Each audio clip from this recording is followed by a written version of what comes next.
Hello, this is John from caveofprogramming.com, and in this tutorial I'm going to modify my JSON program here so that it actually sends JSON data to my server, which is my Java servlet, but it could be a PHP script or basically anything. So I've got this method here that actually formats my JSON at the moment, and I'm going to rearrange this a bit because I'm going to create a method here called private string format data or something like that. Format data as JSON, let's call it. And this method is going to do all this. It's going to actually get the data that we want to format. So I'll put that in there and I'll return, let's return my JSON here. So where I say root.toString, I'll just return that from the method, return root.toString, and I won't pass toString an integer because I don't want to format this for, actually maybe I will, let's make it human readable. But normally you don't want your JSON to be human readable when you send it to a server, but for the purposes of this demo actually it will be quite nice. And I'll just return null if something goes wrong. And let's also just have a log.d here, and I'll say here can't format JSON. So I'm just rearranging the code from a previous tutorial here, and all we're doing is just formatting some data as JSON and then hopefully returning it from this method. Now in this send data to server method, this method runs when you click the button in this application here. So here I'm going to first get the JSON data that I want to send. So let's say here string JSON equals, and now we can contact the server and send this data. So I've actually already added internet permissions to this application, my JSON uploader here. If I go to the Android manifest, I've added this Android permission.internet, and I've also made sure that my phone is connected to the internet, because otherwise it's not going to work. Let's just save this, and now again I need to contact my server in an async task, because if I don't, I'll get a exception being thrown. And if it were to be allowed, it would look at my user interface, but Android won't even let you contact a server on the main thread.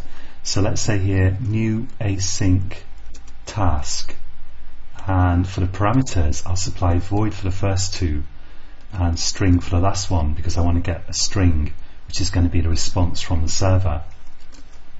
I'll open a curly parenthesis here, and at the end I'll say execute to actually run the async task. And I'll click the error here and go to add unimplemented methods. And now I can put some code in here that contacts my server. So let's say here, instead of saying return null, let's say return send data. Actually no, I've already got a send data to server, so I can't use that. Let's say return server get server response. How's that? And I'll create that method. I'll just click this error here and go to create method get server response, and I actually want it to be a method in my top level method in my activity, so I'll add this here. And then I'm just going to click in my async task and right click and go to source, override implement methods on post execute. So this is going to get the actual text that I return in doing background. And in here I'm going to say text view equals text view find view by ID r.id and I gave that text view an ID of output, and then I can just say text view dot set text result, and this result that's passed to on post execute as we've discussed before, is going to be what you return from doing background, which is going to be a string, because that's the third template parameter here. I'm going to return whatever get server response returns. And now in get server response, I can add the code that contacts my server and sends my JSON. And actually I'm going to have to pass get server response my JSON, so let's pass that in here, pass in the JSON, and here I can make this take a string parameter. And now we've kind of dealt with the plumbing. Actually I'm going to have to make this string JSON either final or just move it closer to here.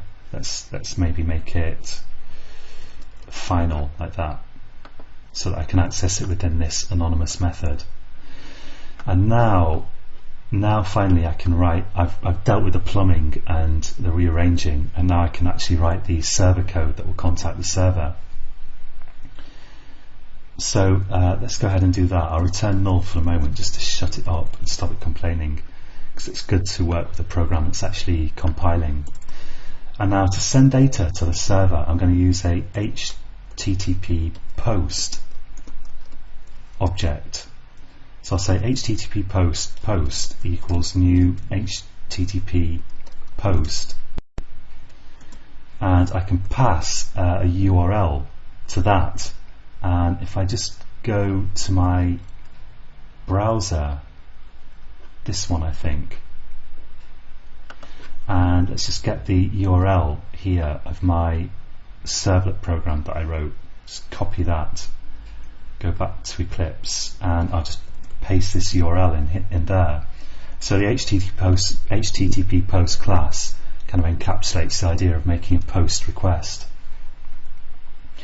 And I need to wrap my JSON string up in a string entity.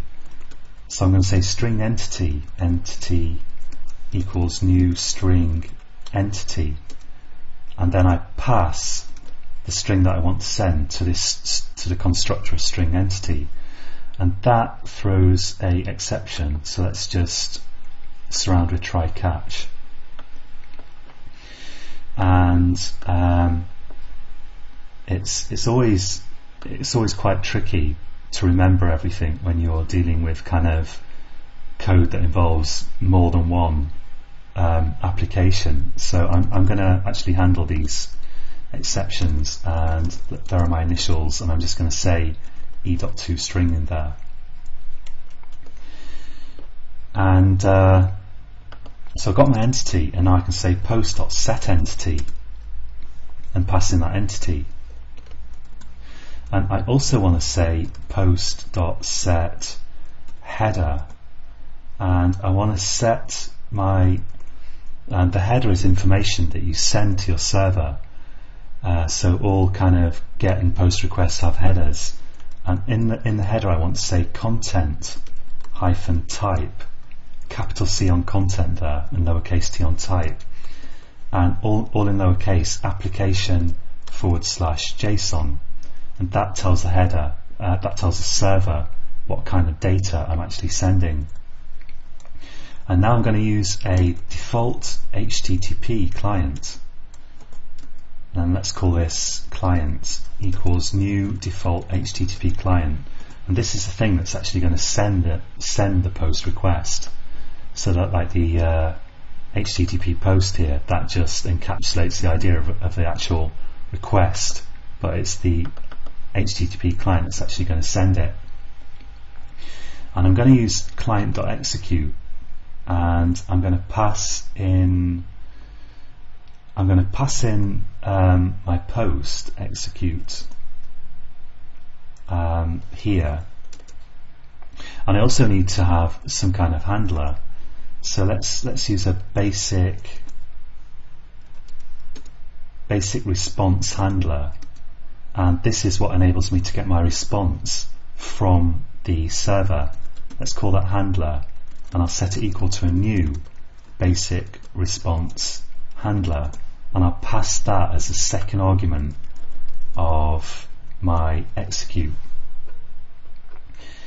And that also throws an exception, so let's just add catch clause to surrounding try here, and I've got a bunch of possible errors here, and I'm just gonna, in each one of them, I'm just going to handle them by outputting debug stuff saying exception.toString, so that hopefully we'll get a useful error message.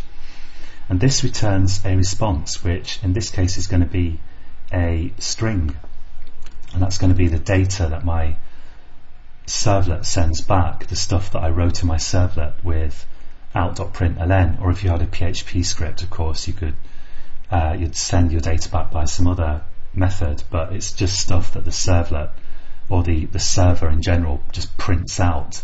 That's what we're going to get back here. So let's say string response equals client.execute, and now I'll just say return response, and I'm returning this from my get server response, and get server response is called in doing background in my async task, and it returns a string which on post execute then receives, and it sets the text of the text view in on post execute, because you can only update your GUI in on post execute, you can't update it in doing background in your async task. I think that's all working. If we don't get a response, we're going to return null, and I could say something like unable to contact server. Maybe we'll make it a little bit more robust, but I won't dwell too much on error handling here, because I just want to show you the nuts and bolts of getting this thing working. So let's run this on my phone, and then I can try it out, and hopefully we'll get the stuff back that we've sent. I did remember to send the JSON, didn't I? Yeah, I did. We should get our JSON back, and I also, in the last tutorial, programmed the server to send me back a little message as well. So let's just try this, and I'll go to my screencast. Don't know why, but my taskbar has vanished, and here we go, and I'll click send data, and we'll wait, and there we go. So we've got hello from server, and we've got the JSON that we sent. And the reason I've got that is purely because I told my server to send it back, and it's formatted because I formatted the JSON when I sent it with toString, but you wouldn't normally want to do that. You'd normally want to just compress it as much as possible. So here I'm using toString1, but usually you just use toString. And the reason it looks as it does is just because here in my servlet I sent back hello from server, and I echoed back the JSON, and that's what we're seeing here. So that's it for this tutorial. Have fun with that, and of course you could parse the JSON in your server. If you search for JSON Java, jar or something like that in Google, you'll find a little library that you can include with your servlet to enable you to parse JSON. You can parse JSON in any Java program just by the same kind of method that I've already shown you. So that's it for this tutorial, and until next time, happy coding.